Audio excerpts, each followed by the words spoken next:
What up, everybody, and welcome back.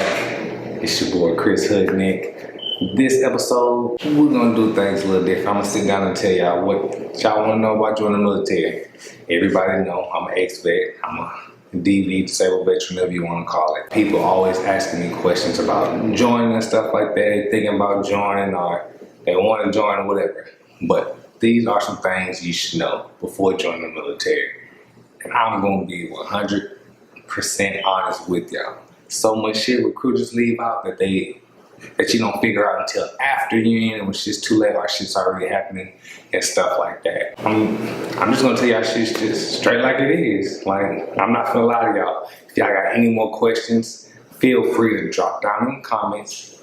Ask them. I'm answering all questions. Hit me up on my Instagram and I'm answering all your questions. But before I get started, I need everybody to hit that subscribe button for me, hit that thumbs up, hit that post notification button for your boy. So first, got a little checklist on my phone. I went through different topics I want to talk to y'all about. So let's see. The recruiters aren't going to tell you everything. They're going to try to make shit seem as good as possible, but they're not going to tell you none of the bad stuff. None, like, at all. So do your own research. Shit, like, if you know what you want to do, then do your own research and don't do nothing that you don't want to do. And I feel like people understand that you really do have the power to not take the job that they give you. Also know that recruiters don't tell you everything that happened before you join the military. Once you're in, none of that shit matters. That shit is out the window. Who you are, what you did, where you from, none of that shit matters. So where you from might help you out a little bit. I'll talk about that later. But other than that shit don't help at all. Nothing that you did before the military matters. What you did in high school, college, if you was on the news, you made the paper, nobody care about that shit. If you made World Star, nobody cares. Jobs. So the recruiters they're gonna tell you, so first you have to take the ASVAB. The ASVAB, all branches have to take the ASVAB. And the higher you score on the ASVAB through all the branches, the more jobs you qualify for. And I think like the minimum to pass to get in each branch, the Marines, the minimum you need is 31, I think. In the Army, I think the minimum is 31. And everything else, I believe, is 50. But the Coast Guard and the Air Force not taking anybody who scores less than 70. So that's how that works. If you want to, so on that ASVAB, and people like 31, that's easy. A lot of people fail it. It's not like a standard test that you think you'll take in school or something like that. It's like a combination of like the basics, and then it got like mechanic shit and just a whole bunch of bullshit that they want to see what you score on it to see what kind of jobs you get. I don't know how they broke it down, but if you score higher in like certain stuff, of course you're going to qualify for certain jobs. You have a line score. Your line score is like math, electrical, like mechanics, reading, English, stuff like that. Do your own research on jobs. Recruiters are going to tell you one thing and it's not going to be that. Do your own research. Reach out. I was a 13 Bravo artillery, so all I did was blow shit up. Like, I reached out when I joined. I did my own research. I watched YouTube videos, and then like I be networking and stuff real good too. If I want to know something, I'm gonna reach out to somebody and ask them. But if you network, like, you just put in like whatever your MOS is, that's what they call jobs, your MOS. And I was a 13 Bravo, like I said. So I just hashtag 13B. So Bravo, we don't use the same alphabet. We don't say B, we say Bravo. But I hashtag that, and I seen all these other people and stuff who had been in and used that, like who's doing what I'm doing already. So I reached out to them, they told me, and I got the fucking truth. They told me exactly how it was gonna be. And I didn't know what to expect going in. Like, you don't want to listen to them, but now that I'm out, I'm listening to everything. Like, I understand everything that they're saying. Like, it's the truth. I'm gonna keep going through. I'm gonna help y'all out though. Figure out what you want to do before you get in. You know, don't just go in there saying whatever. I'm gonna take whatever, because they'll give you whatever. If that's what you want, you're gonna end up doing something that you're gonna hate. And just do your research. Like I said, just do research. Research. Know the commitment that you're signing up for. When you first initially join, if you're going like National Guard, Reserves, or active, it's all the same commitment. And that's what a lot of people don't understand about the military. That's probably like that contract when you sign it, that's probably like the biggest the biggest commitment you're gonna make in your life, especially if you come out of high school and if you don't have kids or nothing like that, nothing, you don't have a choice but to be committed to stuff like that. And people don't understand that once you sign your name on that contract, your ass is property of the United States government. Like, your ass is grass. Your major commitment is not something you can just get up and quit. Because if you try some shit like that, you'll ruin your whole life. Like, getting a dishonorable discharge is worse than having a felony. Like, I just want y'all to, I always worked at some of my old soldiers and shit like that. I always tell them, I was like, hey, just do what you gotta do and get out. You signed up for it, that's just the L you gotta take, you gotta charge it to the game, but don't make stuff harder on you.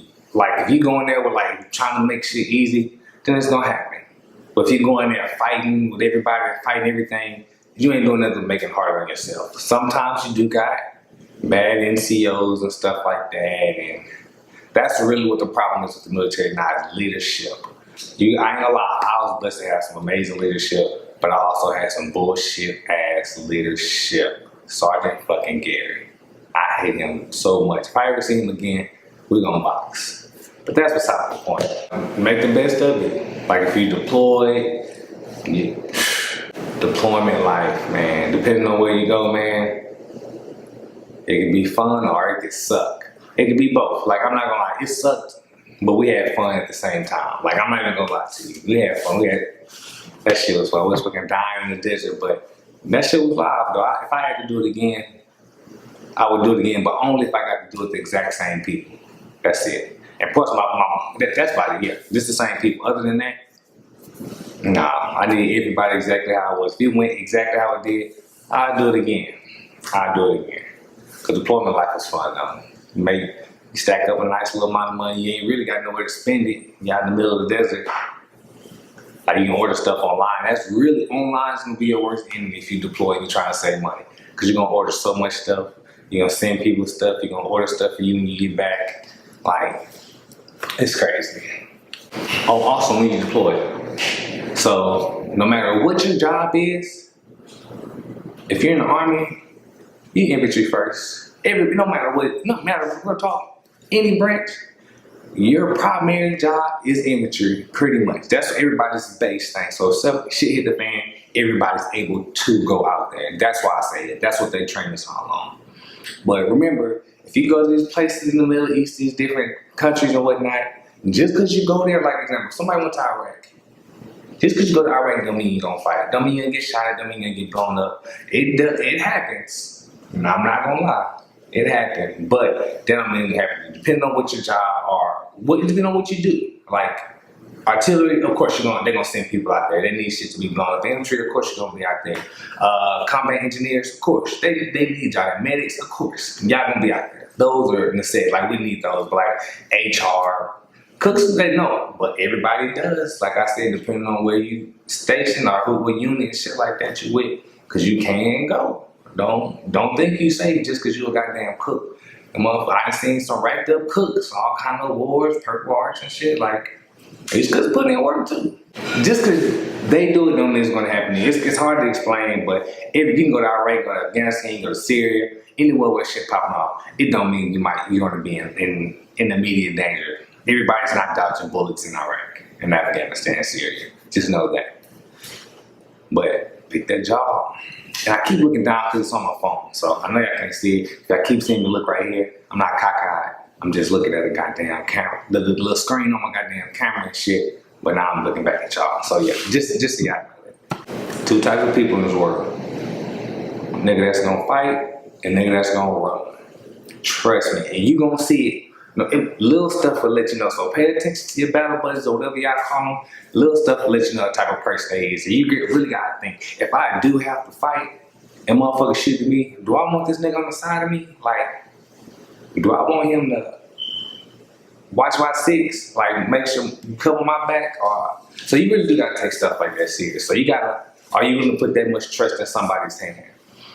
And it sounds crazy because you just met them, but you're gonna meet the people in the military that you would have never in your life talked to, and they're gonna be your friends to the day you die. You're gonna meet some people and you're gonna ride with them even when you're out. Like, you just gonna ride with them. And that's just how that goes. You're gonna meet some cool people. Then another topic is get used to being away. If you're the type of person to get homesick, then you gonna get homesick in the military no matter what branch you're in. You will be gone, and time flies so fast in the military. Time flies so fast. Like you'll be gone for a year and you won't even realize it until it's 3 years later. Like that's how fast time moves. And it's hard, like, bro, it's hard. So get used to being away. Like but you can still keep in contact. Well, it's not like everybody's telling you, you can't go see your family and all that. It's gonna be times for you to go see your family. It's just, are you able to? Life play out different for everybody, so everybody's situation different. But just know that you're gonna be gone a lot. Whether if you deploy, you station somewhere, going training, school, stuff like that. And yes, in the military, you still have to go to school. What I realized now getting out the Army is, you can't run from school. No matter what you do, you can't run from school at all. Like, you can't. It's everywhere. Even if certain jobs, like as a civilian, they send you to training and stuff like that. And that's training ain't nothing but school. It's school, and like you can't run from it. So if you think about running from the military, running from school and joining the military, just know you still gotta go to school. Not as much. I'm not gonna lie, not as much. It may be a time frame for a couple. You might have to go to like a course or something for like a few weeks or a few months or whatever and go train and stuff on that. But other than that, yeah, we're not running school. Like they're gonna have like little classes and stuff, like sexual harassment classes and blah, blah, blah, blah, blah, all kind of different stuff. This is very important. What all branches. If you sign a contract, this is what they're gonna tell you. It's like little stuff like this that they didn't tell me, that I didn't figure out until I was already here. You're gonna sign a contract and your contract might be 3 years and we're gonna say 20 weeks. 3 years and 20 weeks. Why is it 20 weeks? I thought it was like, I start here. No. So those weeks are however long your basic training is and your job training is, and your AIT in the Army, and like take school in the Air Force or Navy, whatever it is, whatever y'all call it, but whatever you do your actual job training. Because basic is separate from your job training. So you're gonna go to the boot camp, and then they're gonna send you, everybody who went to boot camp will go somewhere different depending on what job y'all got. But that, listen, so 3 years, 20 weeks is your contract, your first contract set. So 10 weeks is boot camp, and say your job, whatever it is, you might have 10 weeks of that. So those 20 weeks are gone. Now it's 3 years from the date that you get to your duty station. So like for me, my 3 years didn't start until I got to Colorado and signed in. That's when my your contract is scheduled like that. So it's not like you have to do anything. That's just how it works out. And if something changes, that changes for you. That's nothing you have to worry about. And another point is you don't make a lot of money. They pay for everything. So the food is free. You don't pay for the food. You get the defect for free. Wherever in the barracks are free. Like literally you don't pay any bills. Literally the only bills I paid in the military were my cell phone bill, my car note, insurance, and Wi-Fi. Because I didn't use cable. I'm always on Wi-Fi. And that was it. So that's why people if you don't have, like I have my son until right when I got out. So most of the military I had, like my money, of course, people think you balling. I just don't have no bills. Like that's exactly what it is. I don't have no bills, so a lot of people don't have any bills and zero responsibilities. So they don't have to pay. They don't have a wife or a family here that they spend their money. They might send it back, but there where they're at, most of them, they just stacking their money up and blowing it. And that's why I think everybody's in the military balling. That's why we seeing all these people with these nice cars and stuff in the military. They're not paying for nothing. So they can spend this money on bullshit. And it happens and people understand, oh, you got that Army money. No. But when you deploy, you do make a nice little piece of change. It's all tax-free and you get all this extra, and they pay like extra money every month. Deployment money nice. I ain't gonna lie to you. You make more overseas than you do in the States.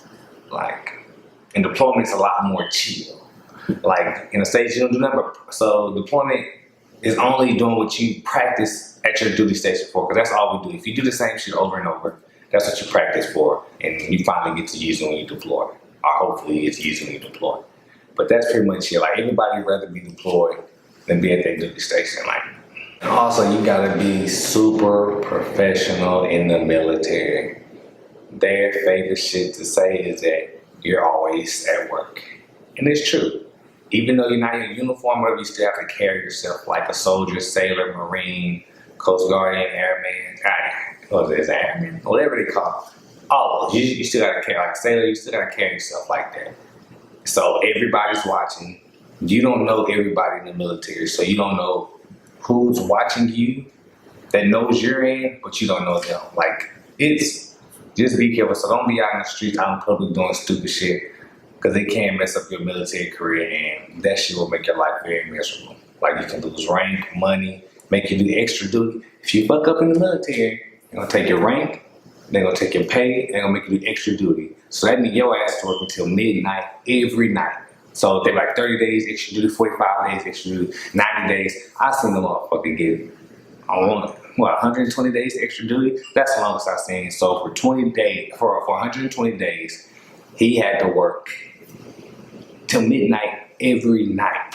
Can't go home, baby. Can't go home during Christmas break or nothing. So don't, like, but that's just the people who keep messing up over and over. Like, people who be popping hot on drug tests and stuff like that, or get a DUI, they do not play about that. Adultery is very serious in the military. If you're married and your spouse finds you cheating and they tell you chain of command, that shit is gonna suck for you. That shit is going to suck. Like, you get court-martial, like, they do not play. Like, don't piss off your spouse, because they'll take your money and make your life a living hell for real. Like, just don't get married. Don't get married. If that ain't what you want, get a divorce or whatever, don't get married, because that should make your life a little bit. They have too much power with that, because they can mess up everything. Like, for real. It's both ways. It's not just women. It's not just women getting cheated on by men. It's the females cheat too. They cheat too. But if they get caught cheating on their husband tell, same thing. Oh yeah, always respect the rank also too. You don't have to respect the person. So this is why this is one of the hardest things I had to adjust to in the military. Respecting the rank but not respecting the person. That's two different things. You respect the rank because it's there for a reason, and that same rank he's wearing, people gave their life to wear it.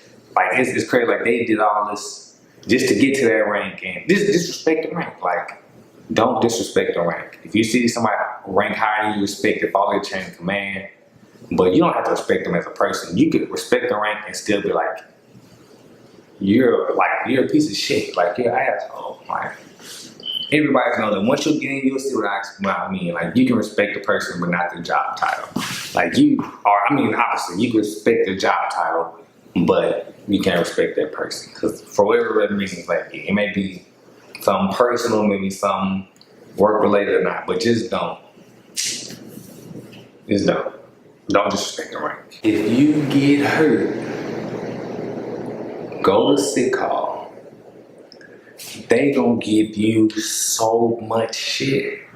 But when you get out, that shit is gonna be all worth it. Cause everything that you went to sick call for is gonna leave a paper trail for your benefits and health benefits and stuff when you get out. So if you got a fucking hangnet, or I'm gonna give you an example that happened to somebody that once they got out, and how the Army had to pay for it. So everybody knows black people can't shave with razors. Like, it leaves you hair bumps and it fuck y'all. We all know that. But so you get a shaving profile. You go like, hey man, can't shave it. Get profile so you don't have to shave it all the way, like smooth, but it has to be super low. With that, it keeps the bumps from coming and whatnot. But one guy had got a hair bump in his neck. Like, I remember him saying he had surgery on Facebook. I was like, man, what happened? He was like, bro, I had to get a hair bump removed, and he got out. He didn't get hurt. Like, I got hurt when I got out. I got medically separated. He didn't get out like that. He just did his contract and got hurt. He had like a hair bump, and it grew like big as fuck. And I was like, man, did you get to pay for it? Because if you don't get a service-connected disability, you're not going to get insurance. You're going to get like, you can't get, you'll get insurance, but it's hard to explain. Like it's a hassle. You still can like claim stuff when you get out, but if I was you, I would claim it. I would say, I would start my paper trail while I'm in, because it's harder to start a paper trail after you're out. But he had like a huge hair bump on his neck, and he had to get surgery, and they had to cut him open, cut open like the bump, because it was like sticking out his neck, and they had to cut it open and had to pull the hair out. But they paid for it because his paper trail started from when he got a shaving profile and basic training. Like say if you roll your ankle and stuff like that, and you mess it up some, because you keep running on, you don't want to go to sick call, but longer down the road, you're going to keep messing up, and that wear and tear is going to add on it. So leave it, because if you don't, when you get out, it might be too late. Something small might happen, and you might fuck up your whole ankle, and now you don't have no insurance or none of that. Leave your paper trail. Paper trail, when it comes to going to sick call, if you got a headache, hangnail, goddamn bunions, corns, goddamn chipped tooth, everything. Claim that shit. Go to sick call. Leave a paper trail, no matter how small it is. And niggas, well, fellas, they gonna give you a hard time. Ladies, not as much. And then that's just how it is. It's just like that, and I'm not even lying. But if you gotta, just go. No matter what it is. If you smash your fucking finger in the door, go. If you get some goddamn smoke in your lungs from standing from one of them goddamn, behind one of them diesel engines, and like I'm choking, I can't breathe, go to sick call, go to the hospital, dude. Don't like, trust me when I tell you this. From the first day, basic training, I wouldn't recommend it, because if you get hurt in basic training, they send you home, you don't get no benefits. Depending on how you got hurt and what you hurt, then you won't get no benefits. They'll just send you home. They're like they pretty much look at you like you snuck past the system, and they're gonna just send you back home and not give you nothing. So don't get the claiming all it, going to sick call all this time, and in basic training in AIT, you're not your duty station yet. Wait till you get to wherever you're stationed, and then start doing stuff like that. If you're not in shape, you're gonna get in shape. That's what basic's for. Basic is to whip you in shape physically and mentally. If you work out hard and you do that, like PT is gonna take your career. If you can be a PT stud, that's like maxing out your PT sets, no matter what branch you is, I know whoever your chain commander is gonna love you, because they can always count on you. They think like, man, like the physical aspects of the military is real big on everybody. So if you can run fast and do a lot of push-ups, sit-ups, but I heard they're changing it, so I don't really know what it's gonna be like. But if you can do that, oh, you're gonna be good. They're gonna love you. Like if you're a PC stud, they're gonna love you. So physically fit, you wanna do that. If you're not in shape and you thinking about joining, start getting in shape. Start running, doing pushes, and do everything outside. Trust me, because if you do it outside, it's harder on your body than doing it inside. So if you do have a PT test inside or whatever, it's going to be easier for you. But if you're outside running and stuff, I mean, if you just practicing running inside and stuff like that, and air conditioning and shit like that, you're gonna go and do your first, because in basic, everything's outside. So you're gonna go hit that first 2 miles, you're gonna be like, man, I thought I could run 2 miles. Nah, it's two different elements. Be mentally strong also. If you're weak, that's what they're really trying to find out in basic. They want to find out who's mentally weak also. If you weaken, if you weak up there, if they can break you, it's gonna fucking suck. If you're a mentally weak person and you know it, you might want to reconsider the military. Or if you feel like you need the military, because some people are like, man, I was a punk before that, I was never like this. And some people who need that. But if you need that, then go for it. Just don't quit. Push yourself, because it's all mental. Everything is mental.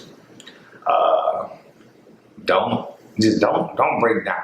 Like, try not to break down. Don't let them break you, because that's all they want. They want to break you.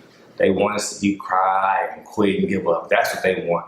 Because just like I said, it's two type of people in this world. There's people that's gonna fight, there's people that's gonna run. They don't want to see you run, you're gonna fight. That's exactly what it is in basic training. They're trying to see what type of person you are. Are you a fighter or you're a runner? And I'm gonna tell y'all this, and this is what I'm gonna leave y'all. This is what I'm gonna leave y'all off on. The biggest secret in having a successful military career Get in good with the higher ups. I swear to God, if you get in good with your higher ups, your military career is going to be so fucking easy. Because you won't be able to get punished. And that was mine. Sergeant Maker Jacobs was my motherfucking nigga. We won a basketball tournament. So my first week in Colorado, because I deployed 3 weeks out of AIT. You can deploy anytime, anywhere, it don't matter. But my first week in Colorado, I had just got an AIT. My first day there, they told me I was deploying in 3 weeks. So the first week, you do in process, and then the second week was Iron Week at Fort Carson. And this was 2015, Iron Week 2015, Iron Horse Week 2015. And they was like, you play basketball? I was like, yeah, man. He was like, well, this week you came at the right time because we're not doing nothing. We're doing sports and stuff like the games and stuff all week. And they're like, you on the team. So we ended up winning the whole thing out of the whole 4th Infantry Division. Like, out of everybody. We won. I got like a little medal. I mean, I got a coin. I got like a certificate, like stuff like that, like some little stuff. And after that, the brigade sergeant major loved me. Like, loved me. Like, that was my nigga. After I got hurt, like, I wouldn't do PT with everybody no more. Like, I would just come salute the flag, then walk, but I just take my ass to my fucking room. Or I used to go to the gym sometime, but he was always in the gym. And I was like, man, Al, don't be going to the gym, Sergeant Major. So I used to tell my NCOs this, and I used to think they thought I was bullshitting. Sergeant Major would work out with me. Like, I would be in the gym, Sergeant Major knew me by name. So we would be in the gym, spotting each other, working out together for PT. And that's all you know. I was like, nah, I'm not lying to y'all. Me and Sergeant Maker Jakes actually used to work out. Like, that's not a lie. And I just tell everybody that. I'm not saying kiss no ass. Everything in the military is magnified by 10. So when it's good times 10. But when it's bad times 10. Remember that. Because there's going to be some times when it's bad, bro. Like, you gonna be like, man, these motherfuckers really got me out here doing this shit. They really got me out here doing this shit. But it's gonna be them days like, oh, hell yeah, I'm out here, I'm in the army, I'm out here doing this shit, yada, yada, yada. I mean, it's cool, man. I'm not going back. But remember that, because there's gonna be some times when it's bad, bro. Like, you gonna be like, man, these motherfuckers really got me out here doing this shit. They really got me out here doing this shit. But it's gonna be them days like, oh, hell yeah, I'm out here, I'm in the army, I'm out here doing this shit, yada, yada, yada. I mean, it's cool, man. I'm not going back. But, no, goddamn Space Force. The motherfuckers say taking vets back. But, man, that's it, though. If y'all have any more questions about any branches, the Army, Marines, Navy, Air Force, Coast Guard, I know people in all branches. And if you ask me a question I don't know it, I can reach out to them personally just for you to get an answer to it. If you have any other questions, any topics you think I didn't get on, let me know in the comments. Also, subscribe to your boy Chris Hoodneck right now. Please stop what you're doing, pause the video, subscribe, thumbs up. Please help your boy, man. Nigga trying to get on this YouTube shit, man. It's really a hobby, but of course I want to reach out as many people as I can, though. You know, that's really what I blow up, and I'm still do this shit, man. I appreciate the ones who've been supporting me, watching my videos. Share, man. Tell everybody, man. It's your boy Chris Hoodneck. C-H-R-I-S Hood H-O-O-D Neck N-E-C-K. Hoodneck is one word. Remember that. Everybody keep putting hood, neck. No, it's nah, because when you search it like that, it don't pull up. So Hoodneck is one word, as if it's like a last name or something.